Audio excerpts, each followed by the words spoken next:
the short answer section of the video. This is probably going to be the longest one. There are a lot of these short answer questions. I'll try to be as brief as possible, and I'm likely going to break this short answer section into at least 2 videos.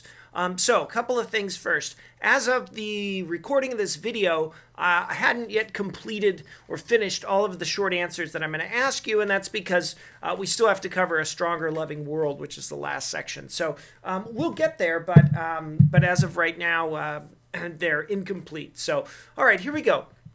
A couple of things with short answers. Always make sure that you write in complete sentences. If I ask you what the 3 notions of justice are, don't just draw a table or something, right? Write it out, compose it. It's fine to be brief. That's absolutely essential. There's no way you could write a huge essay here. But you have to be grammatically correct, and it has to make sense when you read it.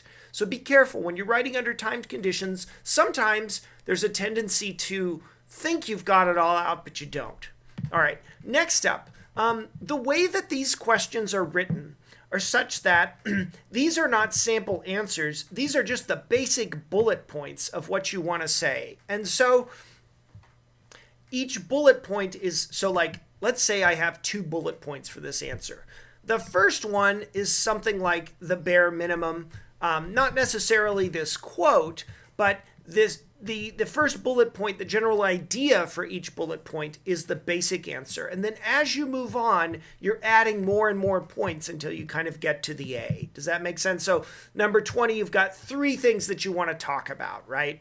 And the first one is the most important, the second, and then the third. And the reason I break it down like that is because for some people, it is genuinely difficult to remember 3 points, right? I mean, these are a lot of, right? And so they might say, well, I got the basic idea here, so I'm just going to remember the first bullet point. The A answers include all or most of these points, and I try my darndest here to make these answers here as clear as I can.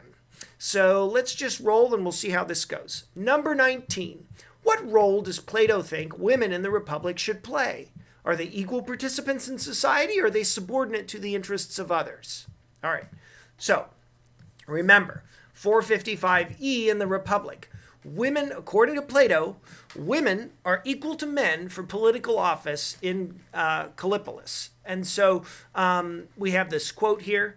I'll just read it for giggles. None of the occupations concerned with ordering a city belong to woman as woman, nor yet to man as man. But natural gifts are to be found here and there in both animals alike. And as so far as her nature is concerned, the woman is admissible to all pursuits as well as the man. So there's your answer. So that's the basic one. They're equal. But the next line is super important. Though in all of them, the woman is weaker than the man. That's 455E. That's your Stephanus number. Notice that Plato does say that men and women are equal, but he just can't help himself, right? He comes from this Greek society where women are not afforded the same status as men. And so he does make this claim that, oh, well, though in all of them, the woman is equal, weaker than the man. Well, I mean, which is it, right? I mean, it's very difficult to square these remarks depending upon how you interpret them. He is clear that he thinks that they're equal, but he still kind of says they're weaker, and it's not quite the same, right? So he does, and traditionally scholars have interpreted this as saying that, yeah, Plato says that women are equal to men, and that's the case. That's the predominant view, but it's not as nice and clean as some people would think. All right, so that's your first point. They're equal. Second point, they're equal-ish. They'd be even more equal if he would have been a little less equivocal, right? A little less riding the fence with it. Number 20. How many charges are brought against Socrates? What are they? Okay, 2 charges are brought. Corrupting the youth and not believing in the gods of Athens. So that's the 2 of them there. Corrupting the youth and not believing in the gods of Athens. But if you want those extra couple points, realize that he also does commit acts of civil disobedience. We didn't cover this very much, but it's true. He refuses to participate in the arrest of someone, of Leon. So you can add that one, maybe give you a little extra point or 2. But 1 is the basic answer. right? The first bullet point's basic, 2 is a little more elaborated, and then 3 is the best. So all those together.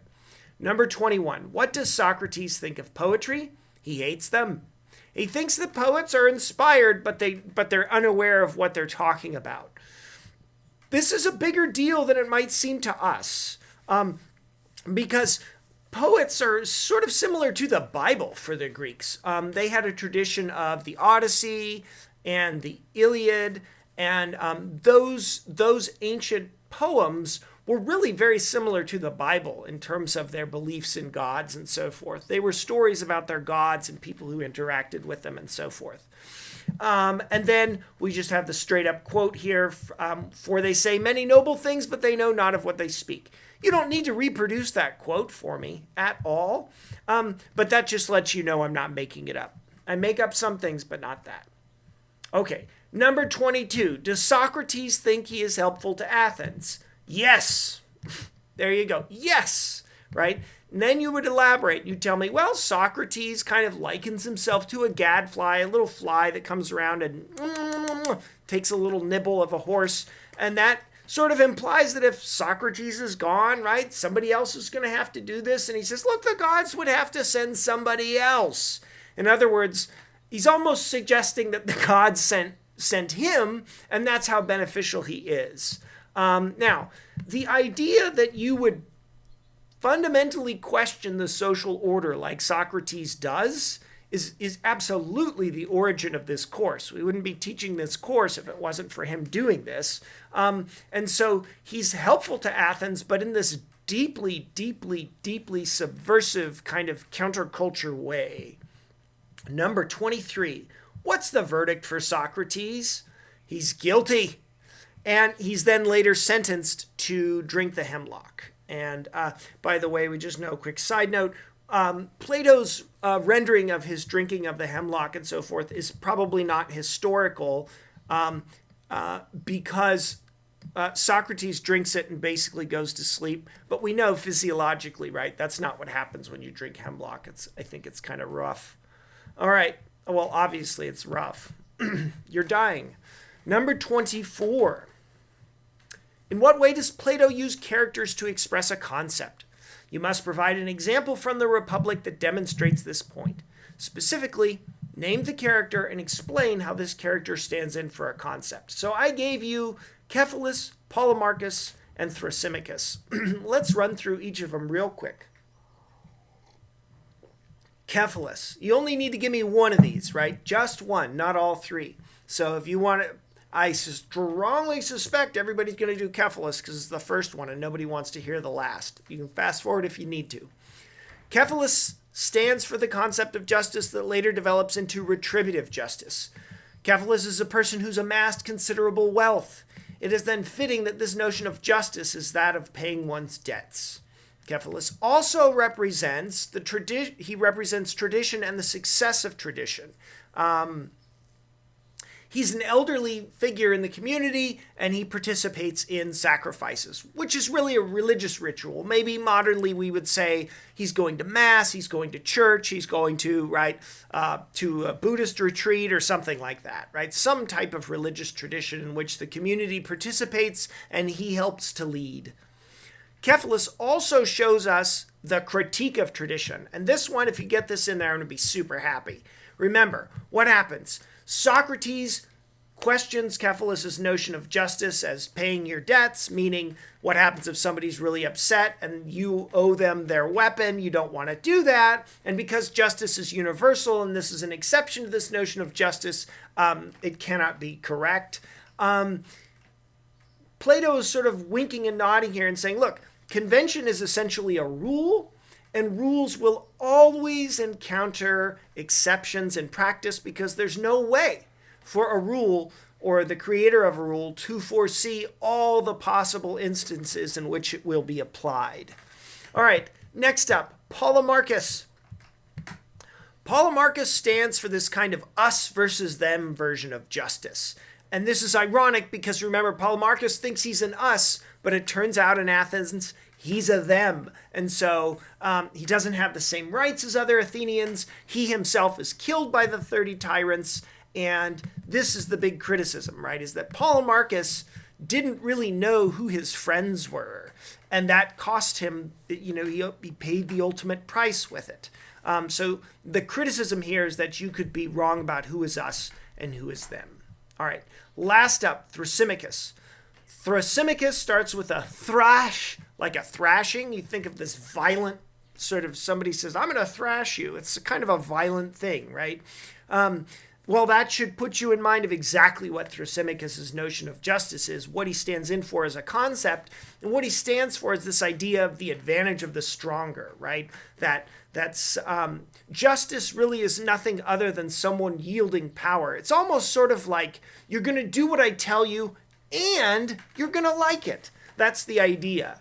Now, we can see this notion in how Socrates and others react to Thrasymachus appearing in the dialogue, right? They're scared of him. They're sort of cowering and stuff like that. And so that indicates this notion of justice, and Thrasymachus himself, it's sort of a power politician, right? Might makes right. It's not whether or not you know, it's whether or not you have the power. This is ruling by power and opinion, not by knowledge. So it will ultimately be antithetical to what Plato thinks a ruler should be. Also, Thrasymachus is one of the most contentious and most rational of all of the interlocutors in the Republic. And remember, that does ultimately tie into Plato's tripartite division of the soul, where Thrasymachus kind of represents an individual who has this amount in the greatest quantity. All right. Notice that in each one of these answers, I talk about the character. So in Paulo Marcos, we talk about the fact that he's not native to Athens. And with Thrasymachus, we talk about his demeanor, what he's like, how he acts. And Cephalus, we talk about what he's doing.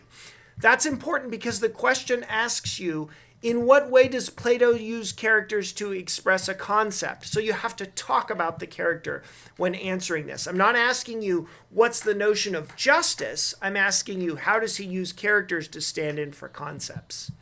All right. Number 25. What is the myth of the ring of Gyges? In what way does Glaucon think it poses a challenge for Socrates? What is that challenge? All right. The myth of the ring of Gyges is that a commoner finds a ring. Gyges finds this ring. And when he turns the ring on his finger, poof, he disappears. And this is a metaphor for absolute power. Glaucon claims that if you gave a ring like that to a just person and an unjust person, they would both act exactly the same way, and they would be rational to do that. You'd be a fool not to, right? And this is a challenge to Socrates. How would somebody to whom we cede power act in our interests and not theirs? Another way to think about it, who watches the watchers, right? Who guards the people who are guarding us? All right, number 26. In one word, what does Plato think justice is? Super simple. Harmony. Harmony. Harmony of parts. Number 27. What is Plato's solution to Glaucon's challenge? All right. Plato's solution to Glaucon's challenge is to create a society in which harmony is the ordering principle. And in such a society, each class does what it is best at, and the rulers rule, the warriors fight, and the laborers labor. He also, and you don't need to go into this on this question, but he institutes a series of reforms to ensure that these conditions are met. Again, I'm not asking you that here. I'll ask you more expressly lower in the test below as to what those conditions are, what the specific reforms are that Plato entertains. All right. Number 28. What is Cephalus' notion? Ooh, where are we? Somehow we slipped into a...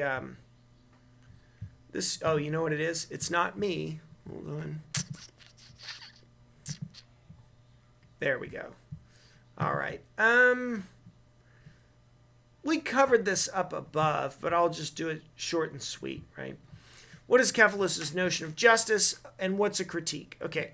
Remember, develops into retributive justice, and he's amassed a lot of wealth, and so that should at least bring to your mind, paying your debts. He represents the success of tradition, but he also represents the critique of tradition, namely that when something goes wrong, Cephalus has no answer. He can only retreat into tradition. So it's Plato's way of saying, hey, traditions are great, but they really don't answer any questions. They just provide conformity. At their very best, they just instill conformity. All right, what is Paulo Marcos's notion of justice? Again, we covered this one up above. He stands for a sort of us versus them conception of justice. This is ironic because he himself is one of the them in the end. And so he himself is killed, and that's how he embodies this notion of justice. All right, number 30. Let's make this happen. I want to get all the answers on there. Sorry, it's split between pages. Number 30. What is Plato's tripartite division of the soul? How does it relate to his notion of justice? Make sure you explain each part of the soul and its traits. All right.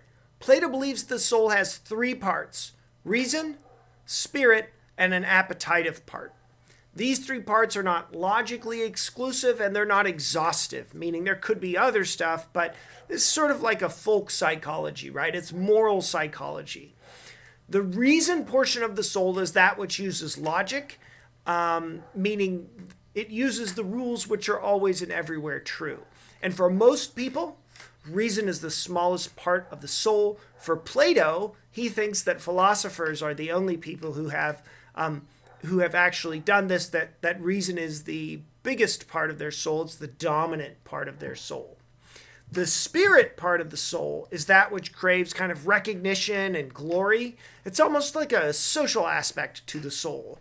And this is most often present in warriors, but you find it in, for instance, the Greeks held a huge number of different kinds of athletic contests. The Olympic Games, the Elethian Games. I mean, they had all these different games. They were very into this sort of public recognition and glory thing. All right. The appetitive portion of the soul, that's the part that's just seeking to satisfy desires. Desire for food, desire for reproduction, etc., etc. Plato believes that justice, and now you got to tell me, okay, these are the parts, now how does it relate to his notion of justice, right? Justice is harmony, meaning all 3 of these parts doing what they're best at, and most importantly, reason must be in charge, right? If you have too much of the spirited part of your soul in control, then you're going to make improper decisions. Likewise with the appetitive, right? The appetitive is almost like an addict, right? This craving, this need to satisfy this desire, right? All right. So as a result, somebody who has too much of the spirited soul will choose the most glorious course of action rather than the proper one. Something like that. All right, number 31. What does Plato think? Why does Plato think that our souls consist of more than one part? This is not going to be on the test, so don't sweat it. We didn't cover this in class, but the basic idea is we have instances where we're conflicted, right? Oh, you want to do this, but you shouldn't, something like that. And Plato thinks, look, that's like different parts of you, right? They're both you, right? But you have to have different parts in order to explain conflicting emotions and stuff like that. Again, it's kind of a folk psychology. All right. What are the 5 reforms that Plato proposes for his model state?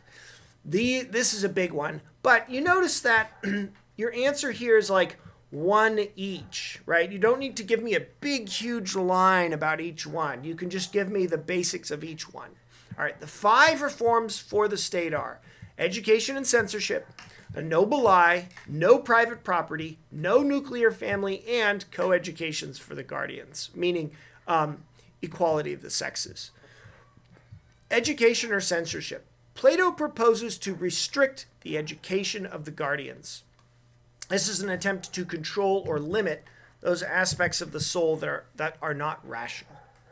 Next up, the noble lie. Plato proposes a mythic story about the creation of the ruling class, right, from the metals of the earth, and that segregates or segments people in that society. Remember, this is not an egalitarian society. Not everybody has the same rights. There's an elite ruling class, there's an enforcing class, and then there's everybody else. No private property. Plato proposes that the guardians won't have any property of their own, and they certainly won't have any gold. And so what that means is he hopes to avoid people putting more value on acquiring things than they do on helping other people. No nuclear family. Now, I don't know that we talked about this too much, but Plato wants to abolish the family unit. And by that, I mean he wants to bind the individual to the state, not to parents. And then lastly, co-education for the guardians.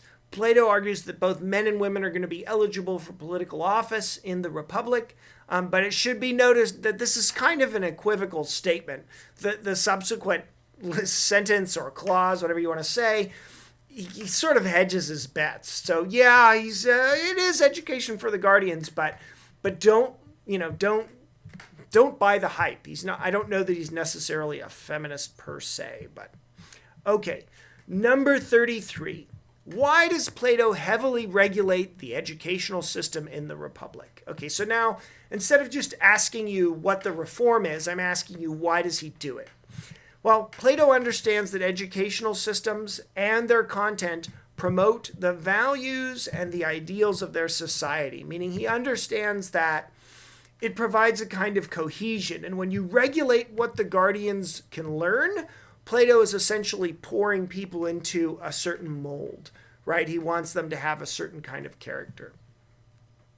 In essence, Plato doesn't think there's a human nature per se that must be a certain way. He thinks that you can change people to be a certain way. So maybe if he does think that people have a kind of human nature, it's that they're moldable or changeable into something, that they are conditionable, you might say, in terms of psychology or something like that.